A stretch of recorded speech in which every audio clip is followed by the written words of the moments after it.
net in sight following a 6-2 start. They've now dropped 4 straight games following Sunday's loss to the Bucs. And at 6-6, they need to land back into the win column and quick. The Panthers making a move they think will help them achieve this goal. They fired defensive line coach Brady Hoke and assistant secondary corners coach Jeff Imamura. Head coach Ron Rivera will now take over the defensive play calling. Rivera says he felt now was the time to make changes. So I just felt it was in the best interest of the football team going forward. We've got 4 games left. We're going to take them one at a time, and we've got Cleveland. It's a collaborative effort between Marty Herney, myself, and Mr. Tepper. I most certainly keep them informed as to the decisions that I make going forward for this football team.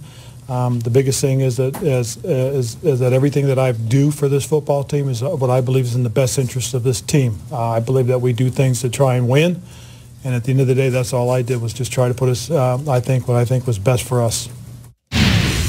All right, so a shakeup in Carolina. Meanwhile, Seahawks linebacker Michael Kendricks has been reinstated off suspension by the NFL, and head coach Pete Carroll says Kendricks is ready to go for their Week 14 matchup with the Vikings. Kendricks suspended 8 games after pleading guilty to insider trading charges in September.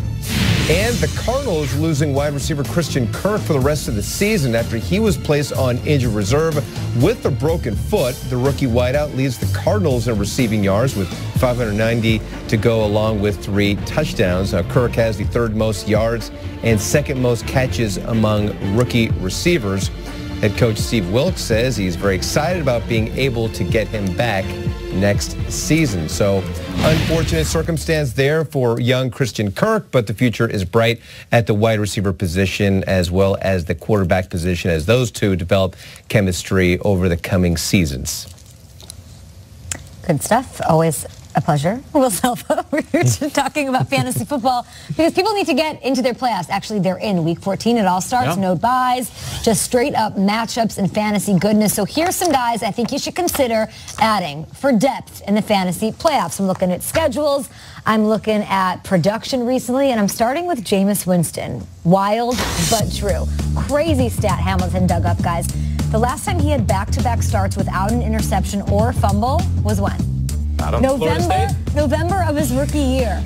That is 1,123 days ago, and that's what he's done lately. He's the number 3 fantasy quarterback over the last 2 weeks, averaging 280.5 yards a game with 4 touchdown passes, no turnovers. And he's got the Saints. They've been 4th most generous to quarterbacks this season. You know it's going to be a high-scoring game with Drew Brees trying to bounce back from a loss on a long week to prepare.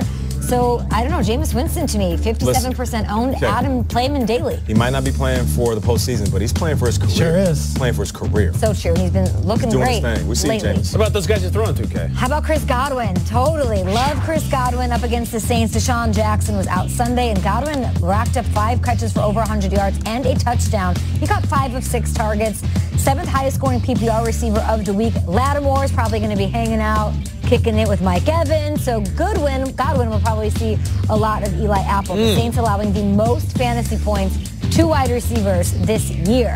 Justin Jackson, listen, Nate made the great case that Melvin Gordon has now earned himself the time to rest. Well, if he rests, you want Justin Jackson, the undrafted rookie out of Northwestern, the all-time Wildcats leading rusher who had 9 touches for 80 yards and a touchdown. Austin Eckler, love him. He was ineffective in the first half. Same offensive line, same situation. They made some adjustments, started giving Justin Jackson the ball, and he did a lot with it. Bengals are their matchup. They've given up 100 or more total yards to 5 different backs over the last 4 weeks. So I'm going to go ahead and say add Justin Jackson. Play him if you need to. Another running back, guys, Jaylen Samuels. We know James Conner might be back. He had a leg contusion. Looks like he'll be okay.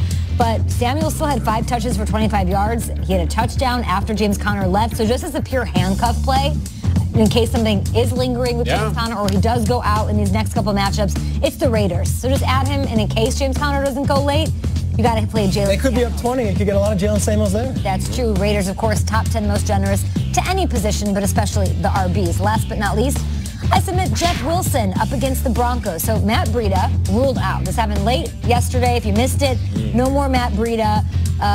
So they got the Broncos on deck. Wilson also dealing with a bit of a foot injury, but he should be 0.0 owned. good to go. Yeah, I know. This is a flyer. Okay, Jeff Wilson will be joining us in a later segment that I host. Really? Is that 15 right? carries for 61 yards. He's an undrafted kid out of North Texas. And the Broncos, Undrafted? Yeah, Broncos have been tough on running backs lately, but if he's getting the volume, if Matt Breida is not out there and he will not be, you have to almost flex this guy. Undrafted. I know, We're right? talking Wilson later in the show? He runs hard. I like Jeff Wilson. Is there an angry run we Yeah. might see? Jeff Wilson runs hard. Jeff Wilson, people, meet him. Broncos are a tough matchup. We'll see what he can do. We'll be back after this.